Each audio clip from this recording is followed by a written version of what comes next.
विद्यार्थी मित्रों नमस्कार, ओम शांति। હવે ગયા લેક્ચરની અંદર આપણે સંવર્ધનની વાત કરેલી, બરાબર છે। તો હવે અંતઃ સંવર્ધન, તો અંતર સંવર્ધનથી શું ફાયદો થાય અને ક્યાં નુકસાન થાય, એટલે ફાયદા અને ગેરફાયદા જોવાના છે। તો પહેલા વાત કરીએ આપણે ફાયદાની। હવે અંતઃ સંવર્ધનના ફાયદા શું, તો કે અંતઃ સંવર્ધનથી સમયુગ્મતા, બરાબર છે, જેને અંગ્રેજીમાં હોમોઝાયગોસિટી કહેવામાં આવે છે, એનું પ્રમાણ વધે છે।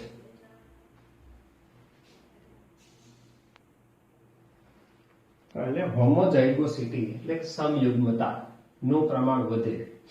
હવે મિત્રો સમયુગ્મતા એટલે શું? આપણે જેનેટિક્સ ની અંદર મેન્ડલના પ્રયોગો જોવાના છે, બરાબર છે। તો એ મેન્ડલે જે જનીન વિદ્યાના પ્રયોગો જે બતાવ્યા છે એમાં જે વૈકલ્પિક જનીનો છે, બરાબર છે, એ બંને જનીનો છે કાં તો બંને કેપિટલ હોય કાં તો બંને જનીનો છે જોડમાં રહેલા એ સ્મોલ હોય, બરાબર છે, મતલબ સમાન હોય। તો બંને જનીન કેપિટલ હોય, કેપિટલ ટી દાખલા તરીકે, અને સ્મોલ ટી, બરાબર, તો એ સમાન જનીનો છે, એને સમયુગ્મતા કહેવાય। તો એ સમયુગ્મતાનું પ્રમાણ છે એ વધે છે અંતઃ સંવર્ધન થવાથી। તેથી કોઈ પણ પ્રાણીની શુદ્ધ જાત એટલે સમયુગ્મ છે, દાખલા તરીકે આ કેપિટલ ટી અને કેપિટલ ટી છે, બંને જનીનો, બરાબર છે, વૈકલ્પિક જનીનો બંને સમાન છે, તો આવી જાતિ છે, અથવા તો સ્મોલ ટી છે, આવી જાતિ છે, એ પણ શુદ્ધ જાત ગણવામાં આવે છે। આવું જનીન બંધારણ હોય તો એને હોમોઝાયગોસિટી કહેવાય અને શુદ્ધ જાતો કહેવામાં આવે છે, જે અંતઃ સંવર્ધનથી મેળવી શકાય છે। પછી અંતઃ સંવર્ધન નુકસાનકારક પ્રચ્છન્ન જનીનો। આ પ્રચ્છન્ન જનીનો એટલે મિત્રો એવા જનીનો કે જે જનીનો પ્રભાવી જનીનની હાજરીમાં અભિવ્યક્ત ન થાય, એટલે કે પોતાના લક્ષણો છે એ અભિવ્યક્ત ન કરી શકે, એવા જનીનો છે એ પ્રચ્છન્ન જનીનો કહેવાય। એ જનીનો બહાર લાવે છે જેથી પસંદગી દ્વારા દૂર કરી શકાય છે। તો એ વાક્યનો મતલબ શું થાય કે અંતઃ સંવર્ધન છે નુકસાનકારક પ્રચ્છન્ન જનીનો। માની લો કે કોઈ સંતતિને નુકસાનકારક જનીન, એવા રોગના જનીનો, પ્રચ્છન્ન જનીનો વારસામાં આવ્યા, તો એ સંતતિ છે એને સંકરણ માટે ઉપયોગમાં ન લેવામાં આવે પછીની પેઢી માટે, બરાબર, એટલે એ રીતે પસંદગી દ્વારા એ પ્રચ્છન્ન લક્ષણો ધરાવતી સંતતિને દૂર કરી શકાય, એટલે જનીનો છે એ દૂર થઈ જાય એમ કહેવાય। પછીનું વાક્ય છે અંતઃ સંવર્ધનથી ઉત્પન્ન થતી સંતતિમાં શ્રેષ્ઠ જનીનો એકત્ર કરી શકાય છે, બરાબર છે, સારા જનીનો, શ્રેષ્ઠ લક્ષણો વાળા જનીનો હોય એ એકત્રિત કરી શકાય, તથા ઓછા ઉત્કૃષ્ટ અથવા અનિશ્ચિત જનીનો છે એને દૂર કરી શકાય, કે જે ઈચ્છિત જનીન ન હોય, બરાબર છે, ખરાબ લક્ષણો વાળા જનીન હોય, તો એવી સંતતિ છે અને પછીની પેઢીમાંથી પિતૃ તરીકે દૂર કરવામાં આવે, મતલબ સમાગમ માટે એને યોગ્ય રીતે પસંદ ન કરવામાં આવે, તો એ જનીનો છે એ દૂર થઈ જાય એમ કહેવાય છે। અંતઃ સંવર્ધનમાં દરેક પેઢીમાં શ્રેષ્ઠ સંતતિ પસંદ કરી શકાતી હોવાથી અંતઃ સંવર્ધિત વસ્તીની ઉત્પાદકતામાં વધારો થાય છે। તો એ શું કહે છે કે ભાઈ અંતઃ સંવર્ધનમાં દરેક પેઢીમાં શ્રેષ્ઠ સંતતિ પસંદગી કરી શકાય છે। દરેક પેઢી છે, બરાબર, એની જે સંતતિ ઉત્પન્ન થાય એમાં સારા લક્ષણો વાળી સંતતિ છે, બરાબર છે, એ પસંદગી પામે, એનો નવી પેઢી માટે ઉપયોગ કરી શકાય છે। એટલે દરેક પેઢીમાં શ્રેષ્ઠ સંતતિ પસંદ કરી શકાય છે, તેથી અંતઃ સંવર્ધિત વસ્તીની ઉત્પાદકતામાં વધારો થાય છે, કારણ કે ઈચ્છિત લક્ષણો વાળી સંતતિ જે હોય એમના વચ્ચે પછી પ્રજનન કરાવવામાં આવે, સંવર્ધન કરાવવામાં આવે, તો અંતઃ સંવર્ધિત વસ્તીની ઉત્પાદકતા છે એ વધે છે। તો આ બધા ફાયદા છે। ગેરફાયદો શું? તો કે સતત અંતઃ સંવર્ધન કરવાથી ક્યારેક સંતતિમાં હાનિકારક પ્રચ્છન્ન જનીનો એકઠા થાય છે। હાનિકારક પ્રચ્છન્ન જનીનો એટલે મિત્રો આપણે હમણાં જ કીધું એમ કે ભાઈ પ્રભાવી જનીનની હાજરીમાં લક્ષણો અભિવ્યક્ત ન કરતા હોય એવા જનીનો છે એ પ્રચ્છન્ન જનીનો કહેવાય। નબળા જનીનો, રોગ માટેના જનીનો છે, બરાબર. તો આ જનીનો એકઠા થાય છે ત્યારે સંતતિની ફળદ્રુપતા અને ઉત્પાદકતામાં ઘટાડો થાય છે. ખરાબ લક્ષણોવાળી સંતતિ ઉત્પન્ન થાય ત્યારે એની ગુણવત્તા, ઉત્પાદકતા, રોગ પ્રતિકારકતા છે બધું ઘટે છે, બરાબર. ઉત્પાદકતા, ફળદ્રુપતા એ સંતતિની ઘટવા લાગે છે, જેને અંતઃસંવર્ધન દબાણ કહેવામાં આવે છે. ઇનબ્રીડિંગ ડિપ્રેશન એટલે કે અંતઃસંવર્ધન દબાણ કહેવામાં આવે છે, બરાબર. ઓકે, તો આ ગેરફાયદો છે. આ સમસ્યા ઊભી થાય એટલે કે જ્યારે અંતઃસંવર્ધન દબાણ ઊભું થાય, ક્યારે સતત અંતઃસંકરણ કરાવવાથી ક્યારેક હાનિકારક પ્રચ્છન્ન જનીનો જ્યારે વારસામાં આવે ત્યારે સંતતિ નબળી ઉત્પન્ન થાય અને ઉત્પાદકતા, ગુણવત્તા છે એ ઘટી જાય છે. તો આ ઘટના જે બને છે એને અંતઃસંવર્ધન દબાણ કહેવાય છે.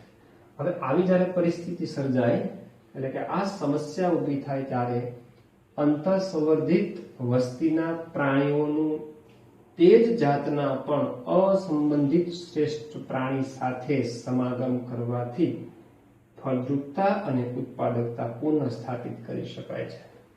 ઓકે, હવે મિત્રો વાક્ય શું કહે છે? જ્યારે અંતઃસંવર્ધન દબાણ ઉત્પન્ન થયું એટલે કે કોઈ સંતતિ છે ની ફળદ્રુપતા અને ગુણવત્તામાં ઘટાડો થયો, ક્યારે? કોઈ હાનિકારક એટલે કે પ્રચ્છન્ન જનીનો છે વારસામાં એકઠા થયા ત્યારે અંતઃસંવર્ધન દબાણ ઉત્પન્ન થયું. ઓકે, આ સમસ્યાના નિરાકરણ માટે અંતઃસંવર્ધિત વસ્તીના પ્રાણીઓનું તે જ જાતના પણ અસંબંધિત શ્રેષ્ઠ પ્રાણીઓ સાથે સમાગમ કરાવવામાં આવે. એટલે કે એના 4 થી 6 પેઢી સુધીના કોઈ પિતૃ છે એ સામાન્ય ન હોય એવા અસંબંધિત પ્રાણીઓ દૂરના પેઢીના એની સાથે સમાગમ કરાવવામાં આવે, જેથી ફળદ્રુપતા અને ઉત્પાદકતા પુનઃ સ્થાપિત કરી શકાય છે. જે ઉત્પાદકતા પ્રચ્છન્ન જનીનોના કારણે ઘટી ગઈ છે, અંતઃસંવર્ધન દબાણ ઉત્પન્ન થયું છે, પણ એ અસંબંધિત પ્રાણીઓ સાથે એ જ જાતના અસંબંધિત, બરાબર, કે 4 થી 6 પેઢી સુધી કોઈ સામાન્ય ન હોય એવા પ્રાણીઓ સાથે સમાગમ કરાવવામાં આવે તો ફળદ્રુપતા અને ઉત્પાદકતા છે પુનઃ સ્થાપિત કરી શકાય છે. ઓકે, તો મિત્રો આ અંતઃસંવર્ધનના ફાયદા અને ગેરફાયદાની વાત કરી. હવે બહિઃસંવર્ધન એટલે કે આઉટબ્રીડિંગ વર્ણવો. તે અસંબંધિત પ્રાણીઓ વચ્ચે કરાવાતું સંકરણ છે. અસંબંધિત પ્રાણીઓ વિશે આપણે જોઈએ. હવે એના જુદા જુદા 3 પ્રકાર જોવાના છે આપણે. બહિઃસંકરણ એટલે કે આઉટક્રોસ, પરસંવર્ધન એટલે ક્રોસ બ્રીડિંગ અને આંતરજાતીય સંકરણ એટલે ઇન્ટરસ્પેસિફિક હાઇબ્રિડાઇઝેશન. તો આ 3 અલગ અલગ પ્રકારે આપણે બહિઃસંવર્ધન જોવાનું છે. તો પહેલું જોઈએ બહિઃસંકરણ, જેને અંગ્રેજીમાં આઉટક્રોસિંગ કહેવામાં આવે છે. તે એક જ જાતના, મિત્રો શબ્દ જોજો, એક જ જાતના એવા પ્રાણીઓ વચ્ચે કરાવાતો સમાગમ છે કે જેમાં વંશાવલી અનુસાર 4 થી 6 પેઢી સુધી બંને પ્રાણીઓના કોઈ સામાન્ય પૂર્વજ હોવા ન જોઈએ.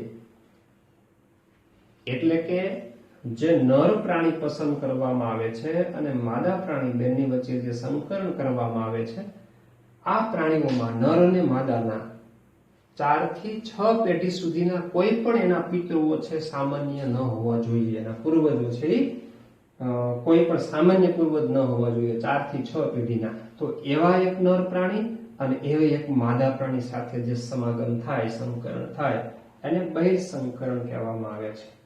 બરાબર છે? ફરીથી જુઓ, તે એક જ જાતના, જાત એક જ છે, એક જ નસલના એવા પ્રાણીઓ વચ્ચે કરાવાતું સમાગમ છે જેમાં વંશાવલી અનુસાર એટલે કે પેઢી અનુસાર 4 થી 6 પેઢી સુધી બંને પ્રાણીઓના કોઈ સામાન્ય પૂર્વજ હોવા ન જોઈએ. બરાબર? આ પ્રકારે ઉત્પન્ન થતી સંતતિ સીધી જ બહિઃસંકર જાત તરીકે ઓળખવામાં આવે છે. બરાબર છે? આમનાથી જે સંતતિ ઉત્પન્ન થાય એ સીધી શું કહેવામાં આવે છે? સંકર જાત કહેવામાં આવે છે, બહિઃસંકર જાત કહેવામાં આવે છે. ફાયદા શું? આ પદ્ધતિનો ફાયદો શું? તો કે આ પદ્ધતિ એવા પશુઓ માટે ઉપયોગી છે, એટલે કે એવા પશુઓ ઉપર કરવામાં આવે છે કે જેઓની દૂધ ઉત્પાદન ક્ષમતા ઓછી હોય તથા માંસ માટે ઉપયોગી હોય તેવા પ્રાણીઓમાં માંસનું ઉત્પાદન વધે છે.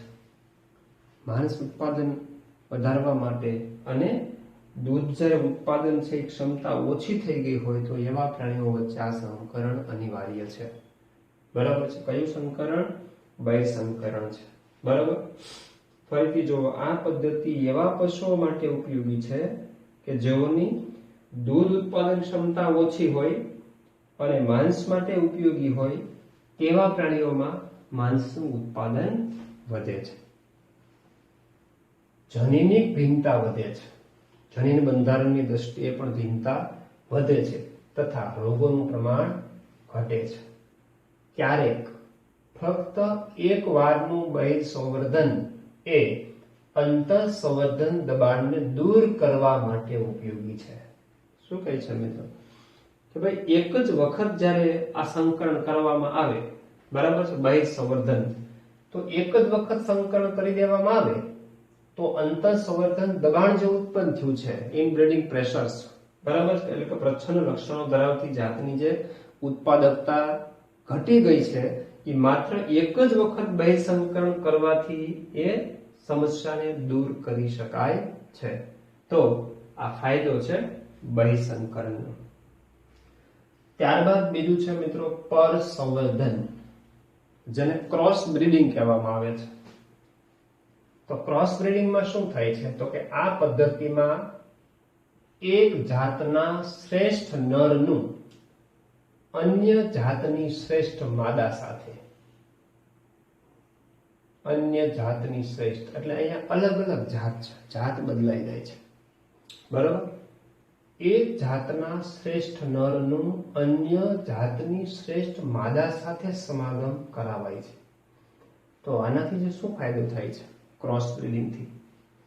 તો કે પરસંવર્ધનથી બે ભિન્ન જાતના ઈચ્છિત લક્ષણોનો સંતતિમાં સમન્વય કરી શકાય છે.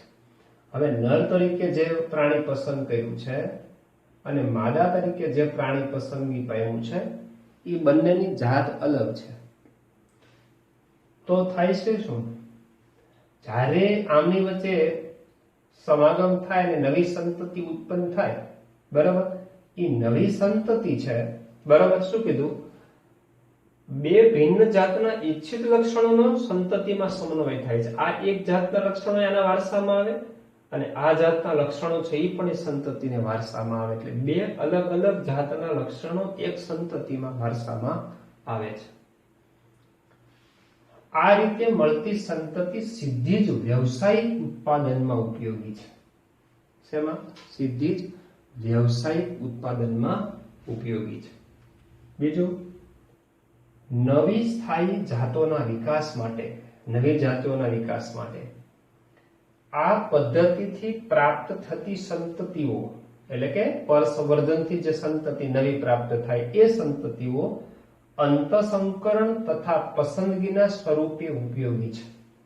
અંતઃસંકરણ માટે ઉપયોગી છે અને પસંદગી સ્વરૂપે એટલે અંતઃસંકરણમાં તો શ્રેષ્ઠ નર કે માદા છે એની પસંદગી થઈ શકે છે, પસંદગી કરવામાં આવે છે, જેથી આ નવી સ્થાયી જાતો એ વર્તમાન જાતોથી શ્રેષ્ઠ હોઈ શકે છે. તો આ પ્રકારના સંકરણથી જે નવી જાતો બને છે એ જે વર્તમાન જાતો છે, હાલની જાતો છે, એના કરતા સંકરણ કરવાથી જાતો બને એ કેવી બને? શ્રેષ્ઠ બને.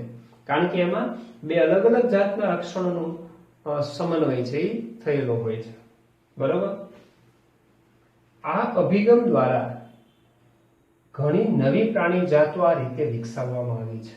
વૈજ્ઞાનિકોએ, સંવર્ધકોએ આ અભિગમ દ્વારા એટલે કે આ પદ્ધતિ દ્વારા ઘણી નવી પ્રાણી જાતો આ રીતે વિકસાવવામાં આવી છે. એક ઉદાહરણ આપ્યું છે મિત્રો, જો દાખલા તરીકે પંજાબની અંદર હિસાડેલ ઘેટાની એક નવી જાત વિકસાવી છે. ઘેટાની જાત એનું નામ છે હિસાડેલ. હવે આ જાતને વિકસાવવા માટે માદા તરીકે બીકાનેરી ઘેટી અને નર ઘેટા તરીકે મરીનો ઘેટા. હવે આ બીકાનેરી ઘેટી છે અને આ મરીનો ઘેટા, તો બેની જાત અલગ અલગ થઈ. બરાબર. તો અલગ અલગ જાતના આ પ્રાણીઓ વચ્ચે સંકરણ કરાયું તો બેયના લક્ષણોનો સમન્વય થાય એવું પ્રાણી કયું બન્યું? તો કે હિસારડેલ, જે ઘેટાની નવી જાત છે, એ સંવર્ધકોએ બનાવી. કઈ પદ્ધતિથી? તો કે પરસંવર્ધનથી, ક્રોસ બ્રીડિંગથી. ચાલો મિત્રો, ત્રીજી વાત જોઈએ, આંતર જાતીય સંકરણ. ઇન્ટરસ્પેસિફિક હાઇબ્રિડાઇઝેશન કહેવામાં આવે છે. બરાબર. હવે આ બંને સંકરણ, બરાબર, આપણે જોયું બહિઃસંકરણ, આઉટક્રોસ અને ક્રોસ બ્રીડિંગ, એનાથી આ અલગ છે. અહીંયા શું કરવામાં આવે છે? તેમાં બે જુદી જુદી સંબંધિત જાતિના નર અને માદા વચ્ચે સમાગમ કરવામાં આવે છે. અલગ અલગ જાતિના સજીવો હોય છે. બરાબર છે. અલગ અલગ સંબંધિત જાતિના સજીવો વચ્ચે શું કરાવવામાં આવે છે? સંકરણ કરાવવામાં આવે છે, સમાગમ કરાવવામાં આવે છે. હવે આવું શા માટે કરવામાં આવે? અલગ અલગ જાતિના સજીવો વચ્ચે સમાગમ કરાવવું, તો એ પાછળનો વૈજ્ઞાનિકોનો હેતુ શું છે? તો કે ભાઈ એના કેટલાક ફાયદા છે કે કેટલાક કિસ્સામાં સંતતિમાં બંને પિતૃઓના લક્ષણો જોવા મળે છે. એક જાતિના સજીવો બીજી જાતિના સજીવો સાથે સમાગમ થાય તો બે જાતિના લક્ષણો એક જ સંતતિમાં સમન્વય થાય. બરાબર. હવે વિચાર કરો, કોઈ અલગ અલગ બે જાતિના સારા લક્ષણો કોઈ નવી સંતતિમાં ઉત્પન્ન થાય તો એ સંતતિ છે આર્થિક રીતે ઉપયોગી બને છે, સશક્ત પ્રાણી બને છે. બરાબર. અને સારો મહત્વ હોય છે આનું. તો કેટલાક કિસ્સામાં સંતતિમાં બંને પિતૃઓના લક્ષણો જોવા મળે છે અને તેનું એક આગવું મહત્વ હોય છે. એ પ્રાણી છે આગવું મહત્વ હોય છે, એટલે કોઈક વ્યવહારુ કે વ્યવસાયિક કે પ્રાણી તરીકે એનો કાર્ય માટે માનવ સમાજ એનો ઉપયોગ કરતો હોય છે. દાખલા તરીકે એક ઉદાહરણ આપ્યું છે કે ભાઈ માદા ઘોડો અને નર ગધેડો. હવે આ ઘોડો, બરાબર છે, માદા ઘોડો અને નર ગધેડો, તો બે જાતિ અલગ અલગ થઈ. એમના વચ્ચેના સંકરણથી મિત્રો જાણો છો ખચ્ચર નામનું એક પ્રાણી પ્રાપ્ત થયું. ખચ્ચર મ્યુલ. બરાબર. તો એ ઘોડા અને ગધેડા બંને કરતા એ શક્તિશાળી પ્રાણી છે, મજબૂત ખડતલ છે અને સ્નાયુ છે મજબૂત છે. બરાબર. એટલે ભારવાહક તરીકે ઢોળાવવાળા પ્રદેશો ઉપર, પર્વતો ઉપર ચડવા માટે, વજનને ચડાવવા માટે મુસાફરો, બરાબર છે, આ ખચ્ચરનો ભારવાહક તરીકે ઉપયોગ છે એ કરવામાં આવે છે, કારણ કે શક્તિશાળી ખમતીધર પ્રાણી છે, સ્નાયુ એના મજબૂત છે. બીજું ઉદાહરણ છે મિત્રો લાઇગર નામનું પ્રાણી. લાઇગર એ નર સિંહ અને માદા વાઘ વચ્ચેના સંકરણથી પ્રાપ્ત થયું છે. બરાબર છે. સિંહમાં નર અને માદા વાઘ વચ્ચેનું સંકરણ કરાવવામાં આવ્યું તો નવું પ્રાણી જન્મ્યું, જેને શું કહેવામાં આવે છે? લાઇગર કહેવામાં આવે છે. બરાબર મિત્રો. તો આ બે ટોપિક વિશે આજે આપણે ચર્ચા કરી. અંતઃસંવર્ધનના ફાયદાઓ અને ગેરફાયદાઓ, ત્યારબાદ બહિઃસંવર્ધન આઉટ બ્રીડિંગ, જેમાં બહિઃસંકરણ એટલે કે આઉટ ક્રોસ, બરાબર છે. પછી બીજું પરસંવર્ધન ક્રોસ બ્રીડિંગ, અને ત્રીજો પ્રકાર છે આંતરજાતીય સંકરણ એટલે કે ઇન્ટરસ્પેસિફિક હાઇબ્રિડાઇઝેશન. બરાબર. આગળના લેક્ચરમાં આગળ વધીએ. ઓમ શાંતિ.